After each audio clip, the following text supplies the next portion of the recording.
In Chapter 2, we started with a theorem that says that if I have a pair of parallel lines, and each one of them has a perpendicular drawn to it, that those two perpendiculars are also parallel.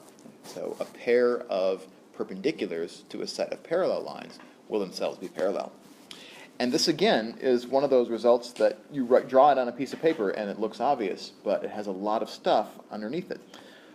Because what we started with having in our toolkit was we started with these two lines, L1 and L2. And then we also had a line M1, which was perpendicular to L1. And we also had a line M2, which was perpendicular to L2. So that's kind of what we started with. And we had those angles that by definition we knew by construction this was a right angle, and by definition this was a right angle. And we don't even know, we're not even guaranteed that M1 intersects L2 at all, right? We don't know that the point we labeled S here even exists. And so the parallel axiom was how we guaranteed the existence of that intersection point. Because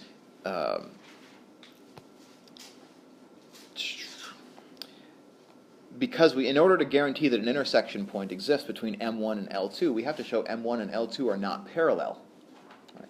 If M1 is not parallel to L2, then M1 and L2 have to have an intersection point. And we know it's not parallel to L2 because if it were, then it would be, if M1 were parallel to L2, it would be a second parallel line to L1 which passes through the point P, which we can't have according to the parallel axiom. So we have to have that intersection point over at S, and the same argument shows why we have to have R, the intersection point between M2 and L1.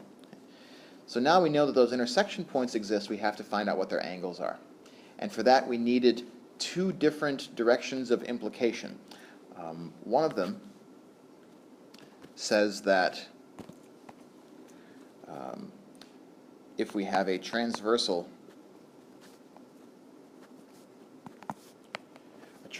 to two lines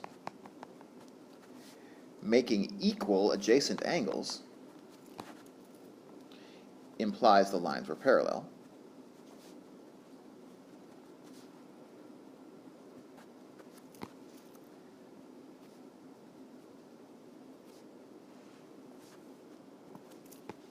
So this is a result that we know as theorem 211. 211, do I have that right? No. This was 131. 131. A transversal to two lines that make equal adjacent angles implies that the lines are parallel. But then we also ended up needing its converse, 132, that says that a transversal to two parallel lines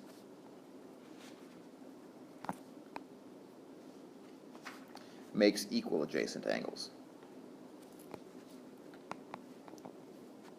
So these could have been bundled into one theorem, but it's a little bit stronger to have them taken apart the way that they were, because it also gives us it tells us something about a transversal to two lines which are not parallel in 131. Make two equal adjacent angles. Okay. All right, so let's quickly sort of see where these two results were used. Because L1 and L2 were parallel, and M1 is a transversal to the two of them, so we're kind of taking,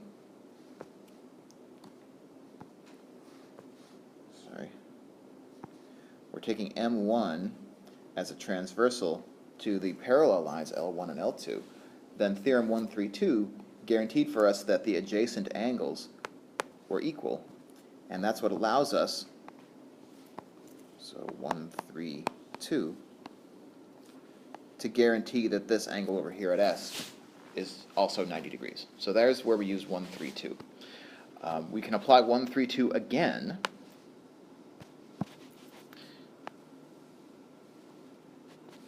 to justify why the angle over at R is also 90 degrees. So 1, 3, 2 is responsible for that sort of chasing around of these right angles in the quadrilateral PRQS. But then in order to conclude that M2 is parallel to M1, there's where we're using 1, 3, 1. So we have these two equal adjacent angles, and the two equal adjacent angles treating L1 as a transversal to M1 and M2.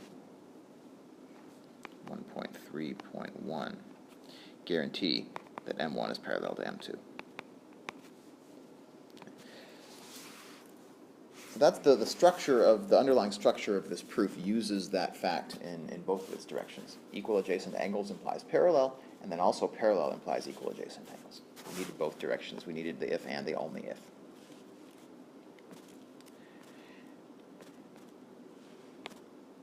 All right, and then finally, we've shown that the perpendicular bisectors of the sides of a triangle are concurrent.